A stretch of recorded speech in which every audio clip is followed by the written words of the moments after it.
everybody, I'm Lara Trump coming to you from Studio 45 at Trump Tower in New York City.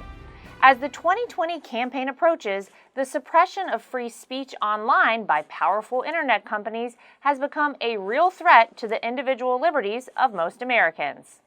Here to discuss his solution to big tech's control of the public square is John Matze, the co-founder and CEO of Parlor. John, welcome.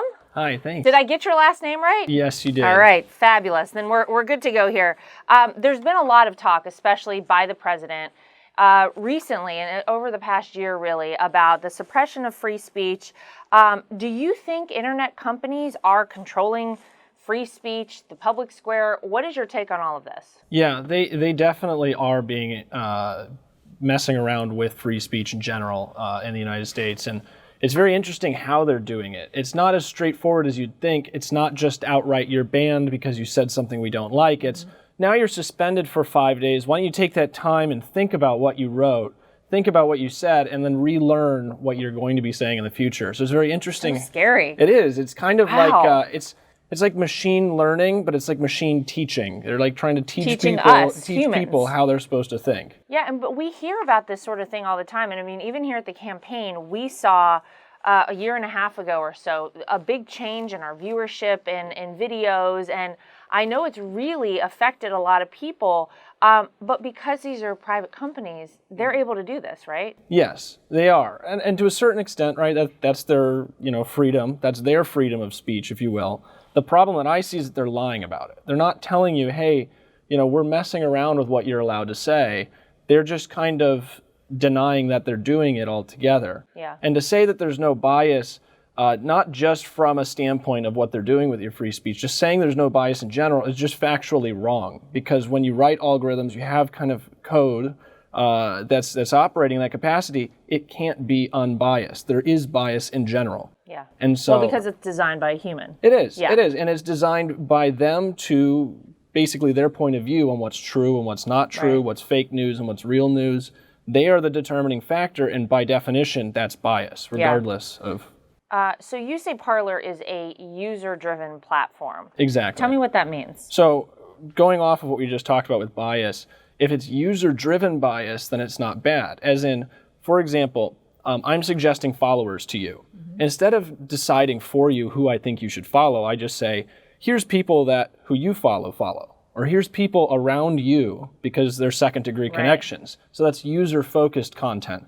Instead of saying this is globally trending because we want you to see it, it's this is what's popular with the people that you're following, so therefore it's probably popular for you. So it's user-driven content. Yeah, it's funny because I noticed on some other social media platforms, the suggestions given to me as to who to follow are people that I, under no circumstances, would ever follow. I know the people that I follow do not follow these people. Yeah. So this seems like a smarter approach in general. It's the idea of taking the algorithm and creating the bias is your own. Right. It's your bias, not the bias of the platform, which I think is the fair solution. Now, somebody else that's been troubled very much about suppression of free speech, big tech, is the president. Let's take a look at what he had to say. And today I'm directing my administration to explore all regulatory and legislative solutions to protect free speech and the free speech rights of all Americans. That's you people in this room and a lot of people out there. We have a lot of people. We hope to see transparency, more accountability, and more freedom. So how has this sort of thing, the interest from the White House specifically, really helped your cause? In one case specifically, it actually saved our platform. Oh, wow. There was a time when we were about to get taken off the App Store because we were violating Apple's terms of service. Really? And they said, if you're violating our terms of service and you're not abiding by our policies, we're going to take you off the App Store. And after a lot of this rhetoric that came from the White House and a lot of support in the media came out in favor of what we're trying to do, that decision was actually changed, and we were no longer a threat of losing our status. Wow. But this is the kind of problems that we're dealing with, is we're not trying to do anything malicious. We're trying to give people personal freedom. We're trying to give people just exactly what our founding fathers tried to give us. And for some reason, it's so controversial that we're being attacked. And the White House and all these companies coming out in support has been very helpful. Yeah, well, I'm sure. And it's probably nice to feel like, listen, we're all Americans, that you have the president looking out for something like this, because this is such an unknown space, really. The internet as a whole, apps, social media platforms. This is something that obviously when the Constitution was written was never something imagined. Yeah, of course. And I think from a bigger and a philosophical standpoint, a discussion needs to be had on what is the role of big tech in government and what is the role in general that this has on society.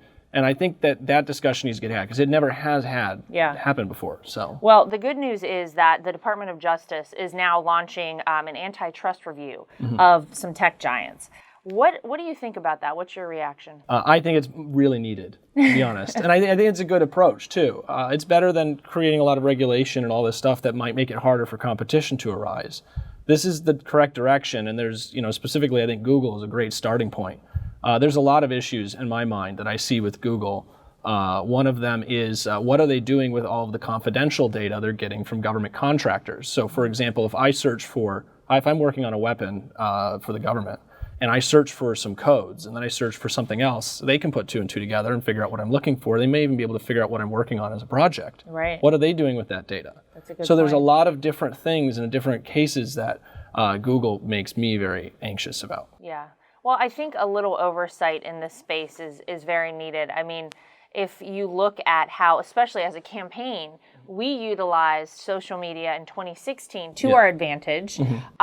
But now I think because that was realized post-election, there have been a lot of changes made to prevent particularly the Trump campaign and conservatives from ever using these platforms in the same way again. And that's not right. It should just be an open platform to whomever, Democrat, Republican, to all candidates, really. But we see it as a part of our everyday life, and we all use them. And a lot of times, I don't think we really put a lot of thought into what's going on behind them. But there is a lot of sway that can happen when you are on social media and based on the things you see. So, well, and the bias is real, right? And that's the whole point of the antitrust is, are there viable alternatives that can compete? Well, they have 99% of the market share, and there really is no viable competitor, and you're forced to use them to reach the people, and it is biased. So that is a problem. Of course, a problem. So if anybody wants to become part of Parlor, how do they do it? Parler.com, or go to the App Store, Google or Apple App Store, and type in Parler. This is a bipartisan platform. It's for anybody that wants to go on and just have a neutral kind of algorithm, I guess, if you will, allowing them to reach their people. We would think that everyone would have the neutral algorithm, but alas, you are the ones that have done it. So congratulations on this. This is very exciting, I think very needed, and we appreciate you being here today to talk to us about it. Thank you. Hope to see you on there, too. Thanks. I'll join soon. Okay. Thanks to the outcry from American patriots everywhere, solutions to the suppression of free speech online by internet companies are finally here. That's the real news for today. I'm Laura Trump from Studio 45 at Trump Tower in New York City. Thanks for joining us, everybody.